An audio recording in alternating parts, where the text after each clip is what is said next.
Yeah. So I agree that it's changing, and a lot of women are out there doing, wonderful things, like we have said.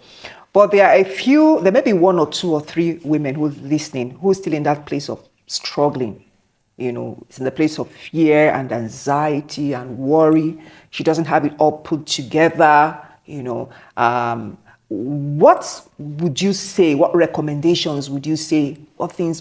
First of all, where does she start from? Somebody may be sitting down there and say, "I'm so overwhelmed. I've looked at my financial situation. I'm at midlife, arriving midlife. I've looked at my financial situation, and it's not where it should be, and she's worried and she's anxious about the future. Where do I go to from here? Where do I start from?" What would you say is the starting point, and maybe one or two practical recommendations? Before we even begin to talk about investment, the money for the investment is not even there. So where should she start from? Okay. You talked about anxiety and women. Yeah. The 3 M's that cause women anxiety through life. Okay. Will be the money. Okay. Motherhood. Okay. And menopause. So there's no marriage there? Or should we make it 4? Okay, marriage. Okay, marriage. So source of stress for yes, marriage, but not all women. Not all women. Okay, married. So you said for all women. Yes. Okay, I thought you said for some women. Okay, for all women. All of us. Yeah, okay. Money. Money is Motherhood. a big one. Yeah. That nature gives. Some people have children without even marriage, and then we have menopause. That every woman that stays alive long enough must get to. Yeah. Now, if a woman found herself in a situation where she's never earned income working, apart from the allowances paid to her, if she's lucky to have a husband who will pay the allowance, some not even have a husband that will pay the allowance, and they don't really have, any sort of... And she's at midlife, and the clock is ticking. You will say that the time is running out on her. Yeah. I'll say to that woman, today, sit back and ask yourself, what can I do that I enjoy doing effortlessly? Do I like to cook? Can I farm? Can I even begin to develop my digital know-how? These will not cost me money. There are skills I can build without having to spend a lot of money. I don't need capital to learn how to cook or know how to cook. If I have the skill already, I could ask myself, okay, I could start with making my like I know a woman in Lagos who started. Then she has gone global now. The packaging alone, from selling to no church leftovers members, or something. Another one. She may be still a Redeemed Church member. My sister, was quite friendly with that. It was the same anxiety of financial, that made her put and say, what can I do? One person said, cook mamai for our women's meeting. Wow. She did the mamai for like finger licking. Wow, wonderful. Really? And she did it again for another person, Now, when they need any, they want to host people, they ask her to cook mamai. From then, somebody said, you're cooking this mamai for church members. Cook for everybody. Go to office and say, who do I know, Juan? Yeah, it's always who do I know? Who will help me? How do I go to Zenith Bank? They won't. I don't know anybody. I said, you know what? Start with Njide Karaizana Church. Let her take some of your wraps to her office. This is really empowering. And then sell to her colleagues. If they like it, give her more. Find a way. Then you find a way. She would work from the inside to let you know how you can actually make this a business in that environment. Did she succeed? Yes. 1, 2, 3 sales, and then hand her to ask her to be supplying to the canteen. Then start from where you are. Yes. What do you have? And start from where you are. I'm sure she had in her store for her family. A bit of it could be used to start this. And when she sells, she could now replace and buy more. From the profit she made from the first sale, she can buy more and apply it back into the capital and continue to buy more. That's an innate skill that you didn't have to go to school. I use Mama as an example. Small chops, other things, food. Women are today cooking in their houses and packaging in bowls, in liters, and selling. If you have never worked, I don't have any experience in any field, you can try that. You can try even selling vegetables to your neighbors. Those backyard farming could help you. Wow. You can expand it into rent a farm, like I call it. You rent a land to farm tubers of yam, cassava, and then sell, and then before you know it, it becomes a business for you. So for those kind of businesses, like I said also, if you're educated enough to be able to run through the AI. You can sit at home and do content creation. Yeah. Someone like I got someone to handhold me. A lot of young people are doing it today. They're doing. How did I know? I sent a message to my daughter's class teacher, and an automated response came to me. I also do video this, AI this, and I said, really? Then I called her. I said, yes, it's a business account that she's using for her WhatsApp. So you can do this. I said, yes. Okay, you can teach me.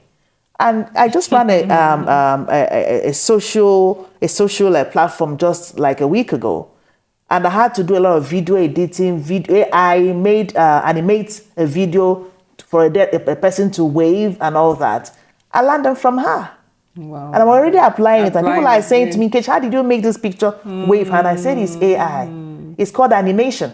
And after that, you can be an AI educator. That's another stream of income. It is what I'm aiming to achieve now. Yeah. The response I got from that particular outing encouraged me to go further, to learn AI. So these are things women can sit at home if they have the will. The will. That brings me to what I was going to say. What kind of mindset shift needs to happen for the woman to do this? There's got to be a shift. Yeah. There has to be, but drastically and very quickly, like yesterday. Okay. You know, this mindset of my Oga will do it for me. Your Oga could do everything for you, but get to do some things for yourself. Yeah. And for human dignity and respect and sense of fulfillment. Yeah. Then when you pass through life, you look back and say, beyond having children, this is what I left behind. Yes, and being a good mother and a good wife, I was also this. It's not enough to just be a mother and then a wife.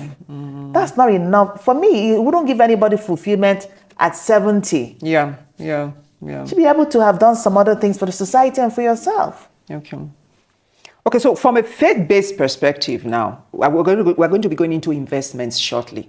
So for the woman who has a little, and what is too little? Is there anything amount too little to begin to look at investments? We're going to go into that, but let's talk about it. This is a faith-based platform. From a faith-based perspective, what would you say financial stewardship looks like? I know we talk about cutting your coat according to yourself. That's stewardship, not buying what you cannot afford, not owing. What other things would you say financial stewardship is for a woman? Because we're talking about financial security and stability, and stewarding what you have already is a huge part of it. Okay. Now, for me, if you ask me, stewardship now will be what you will do to sustain what your family already has or expand it. Okay? Now, for a woman, if you're lucky to have a spouse who already is making money, how do you make that money work for the family and help to grow what you have? We talked about women being extraordinarily extravagant, really. If the money that is made in your family, how are you able to control it in a way that is not wasteful? Your kitchen, your home, how is it maintained? How do you take care of the facilities around the house? You're not wasteful. And also for the children, do you let everything go? You buy an iPad today, it gets destroyed, you buy another one tomorrow because you can afford it. Stewardship, yeah. Do you understand? So how are you able to hold what you have to you can't even build without preservation. For you to build anything, the first step is to preserve what exists. If you're building a house, if you don't preserve this second block cannot stay. On top, yeah. It can't build without preservation. So as women, we would know that in addition to raising our children and caregiving, preserving what we have and growing it in any way possible is a major role that we have to play as women. As for Christians also, is a major role we have to play as Christians. We sustain what we have, give what is due God to God.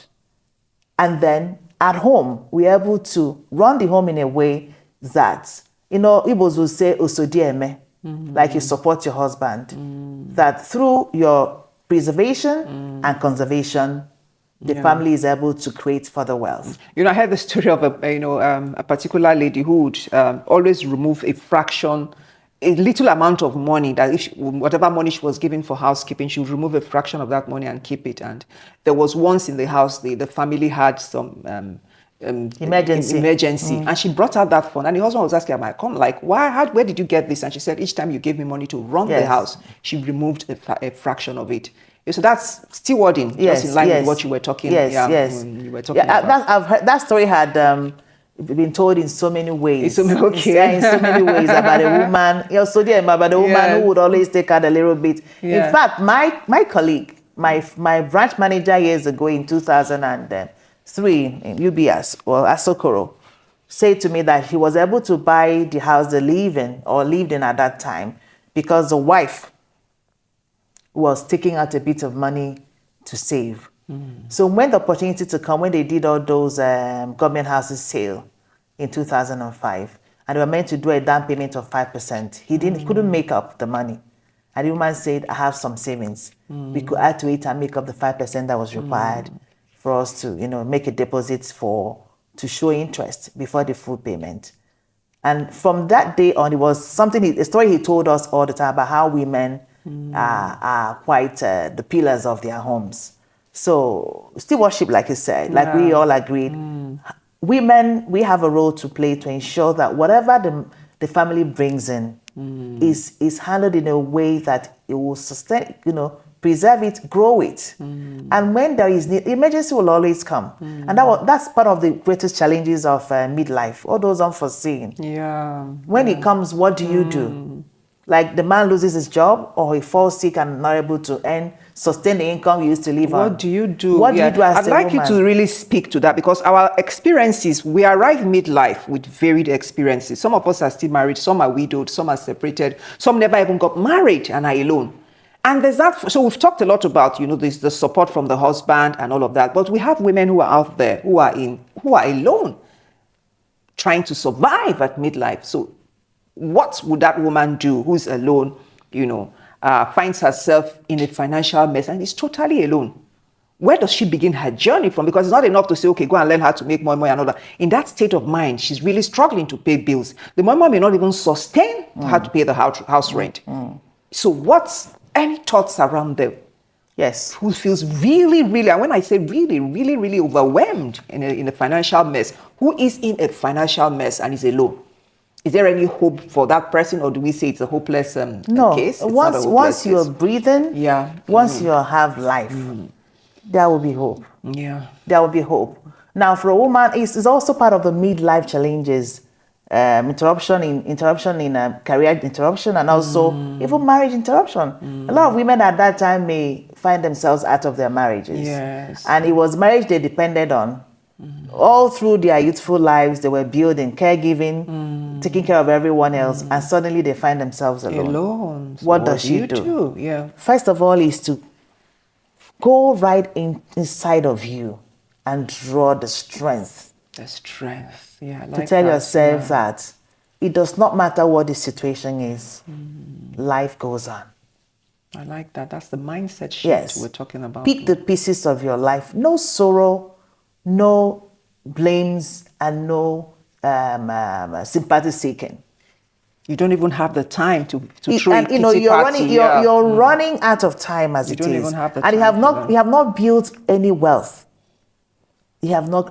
It has been as the lowest. You haven't built the worst of the worst. You find yourself suddenly either through death never or through worked, situations never done any life. business, and suddenly you were alone. First of all is to draw that strength. Second of all is to seek help. You can find associations of women who would want to help other women. Second of all, like I said, you can't just start raising money or any income from the blues. There must be a form of service you have to render to get money in return. There must be something you have to build to get money in return. So ask yourself, what can I do? It does not matter how small that is. It doesn't matter how small that is. The first reaction wouldn't be to look for the next man that will help me. At that age, they are not even available for you. So it must depend on you. Yourself, to be able to, get out of that situation. So the first question is, first of all, get that strength. Go and kneel down, pray to God, ask Him to give you that strength to go on. And He will give you. A lot of women have passed through that situation, even standing stronger today. And he asks again, where am I living out of? Even if it's a room, there must something you can do, a service you can render to even have food, be able to put food on your table. Even if it means being a caregiver to someone, just to earn a living. Yeah. You start there to pick the pieces. And then it's never late to acquire skill. We have women who are sewing clothes at 60. We find ourselves in that situation. Like I said again, agriculture. It's a good one. Even way back in the old, the poorest of poor will always lean on agriculture because it's multifaceted. Through agriculture, you make an income. You also, self-sustenance. You'll be able to find food to eat for your family. Yeah. Okay, so for me, if a woman finds herself in that situation, tell yourself you must have the will to get out of it. And money will not come from the skies. You must be able to work, do some form of work to earn a living. And that will depend on you and what you tell yourself that you want to do. Okay, no skill you can acquire. It's never late. Worst case, you can cook. See, if you have no money, people are facing these things every day. Okay, and then, like you said, this program is faith-based. If you go to a living church where is a real church, where God is the pillar or the purpose of worship, you would find people to support you who will help you. Yeah. In fact, some churches have programs that take care of stations so always look for support. Intentional about don't isolate yourself. Yes. Always look for support. But you must make yourself available and be sincere about your situation. Not shame, hiding in shame. And seek the help you need. Yeah. Without losing your self-esteem, you could seek the help you need. And someone who identifies the genuineness of your situation will definitely help you. Now we're talking about we're going to wrap up soon, but we're talking about financial security at midlife. Now there's the woman she has her job or she has her business and is earning her income. We're going to go into how do you grow, how do you manage that money, and how do you grow that money. So let's talk about investments for the woman who has a job, who has her business, is making some stable income. Okay, we often say that the only thing that is constant in life is change. That is not constant, or that is constant in life is change, and it would always come. Okay, so here's the woman who has her own money, she's earning income. What kinds of investments would you see to manage that money or to make the money grow, to ensure, because the security has to be sustainable in the long run? Good. For a woman in midlife phase and you're working, please know the plan is start the plan ahead of time. Okay. You don't get to 50 and if you're lucky to work through to retirement and your career is not interrupted. It's what you were able to sow earlier that you lean on in the future and secure your retirement. And at the point where you may not be able to do physical work effectively and all that. There are 3 areas in the type of investments that more like guarantee that you can sustain your income outside your structured work, even at retirement. To be able to lean on such income to have your day-to-day or your recurrent expenditure, taken care of. One is the stock market. Okay. But not stock as the stock itself. You should aim to invest in companies that have reputation over the years, healthy balance sheet, and progressively making profits. So that's the place of information. You've got to seek out the information to know about these companies. You have to. If it's not something you read up on the internet and it'll be enough, you'd have to look for experts who put you through. But for someone who may have worked, at least there's a level of education you have. So it'll be easier for you to access such information. And then, like I said, it's not just the stock. You must look for income-generating assets. While you work, don't go buying designer bags alone. Look nice, but know that from 50, the likelihood of that career being interrupted will be there if it's structured work. Worst case, they could do the age to grade if it's bank. Say that you're not progressing enough, fast enough, so your age is older than the grade that you are in. And then they send you out? You have to exit. Wow. So at some point you will exit. So whatever you keep aside today or grow today is what's going to sustain you tomorrow through more, and then from midlife through retirement.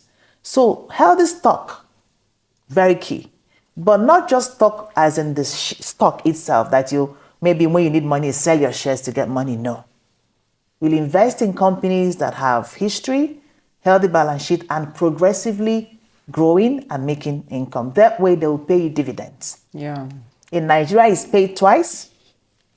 It may not give you that monthly income, but if you manage well and you have, but of course, it also depends on the size of your portfolio. Yeah. It must be diversified. Stock is more like it's given. It will give you what you want if all things being equal. And also for stock, it also has shock absorbers for inflation. As inflation is going on in the economy, the company shares once the company is making profit, dividends will be paid and the shares value will be appreciating.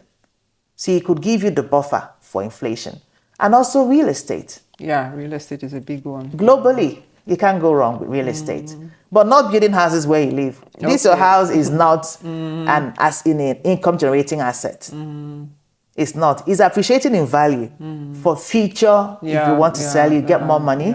But it's not going to give you regular income because you're not renting it. Yeah. So the kind of real estate that will give you that that is income generating will be rental. Yeah, rental. The rental office income. Or for residential office, all of that. Whatever hotel, purpose, whatever hospitality. Whatever purpose, you'll be sure that real estate property is income generating in form of rental.